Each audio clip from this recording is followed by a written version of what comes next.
Bismillahirrahmanirrahim. Assalamualaikum warahmatullahi wabarakatuh. Perkenalkan, nama saya Nasy Yulianti, Prodi Ekonomi Syariah, kelas B, kelompok 4. Alhamdulillahirrabbilalamin. Puji syukur kita panjatkan kehadirat Allah Subhanahu wa Ta'ala atas segala limpahan rahmat dan karunia-Nya. Salawat serta salam senantiasa tercurahkan kepada kekasih Allah, manusia terbaik sepanjang masa, Rasulullah Sallallahu Alaihi Wasallam. Allahumma sholli ala sayyidina Muhammad wa sallim Muhammad. Pada kesempatan kali ini saya akan sedikit sharing mengenai komunikasi antar budaya. Sebelumnya perlu diketahui terlebih dahulu apa itu komunikasi dan apa itu budaya. Komunikasi adalah suatu hubungan yang melibatkan proses ketika informasi dan pesan dapat tersalurkan dari satu pihak ke pihak lain. Komunikasi berhubungan dengan perilaku manusia dan kepuasan terpenuhinya kebutuhan berinteraksi dengan manusia-manusia lainnya. Sedangkan budaya adalah suatu konsep yang membangkitkan minat. Secara formal, budaya didefinisikan sebagai tatanan pengetahuan, pengalaman, kepercayaan, nilai, makna, hierarki, agama, waktu, peranan, hubungan ruang, konsep alam semesta, objek-objek materi, dan milik yang diperoleh sekelompok besar orang dari generasi ke generasi melalui individu dan kelompok. Menurut Hall, bahwa budaya dan komunikasi sangat berkaitan erat. Budaya adalah komunikasi dan komunikasi adalah budaya. Dengan kata lain, ketika membahas mengenai komunikasi dan budaya, sulit untuk memutuskan mana yang menjadi suara dan mana yang menjadi gemanya. Karena mempelajari budaya melalui komunikasi dan pada saat yang sama, komunikasi merupakan refleksi dari budaya. Komunikasi antar budaya merupakan suatu konsep yang membahas bagaimana satu pihak bertukar informasi dengan pihak lain yang dipisahkan oleh budaya yang berbeda.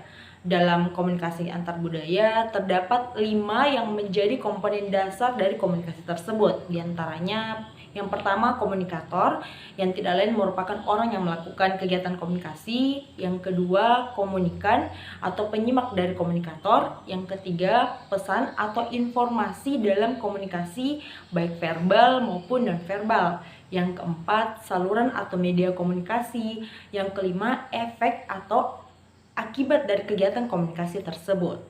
Dalam komunikasi antar budaya sering terjadi miskomunikasi antara komunikator dan komunikannya.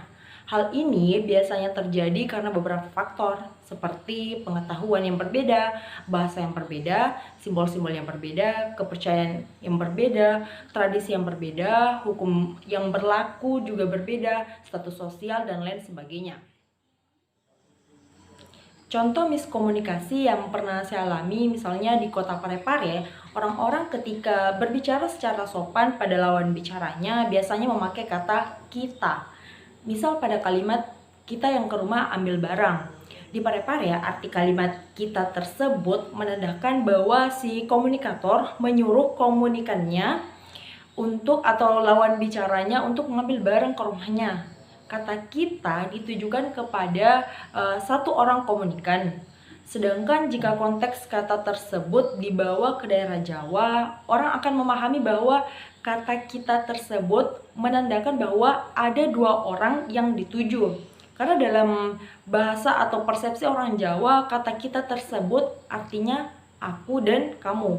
Penggunaan kata tersebut biasa menimbulkan miskomunikasi. Solusi yang bisa dilakukan untuk mengurangi miskomunikasi apabila terjadi komunikasi antar budaya, misalnya ketika komunikasi tersebut berlangsung, usahakan menggunakan mimik nonverbal untuk melengkapi komunikasinya. Yang kedua, ketika berbicara dengan lawan bicara atau komunikan, dapat dilakukan penjelasan ulang mengenai komunikasi tersebut agar tidak terjadi miskomunikasi.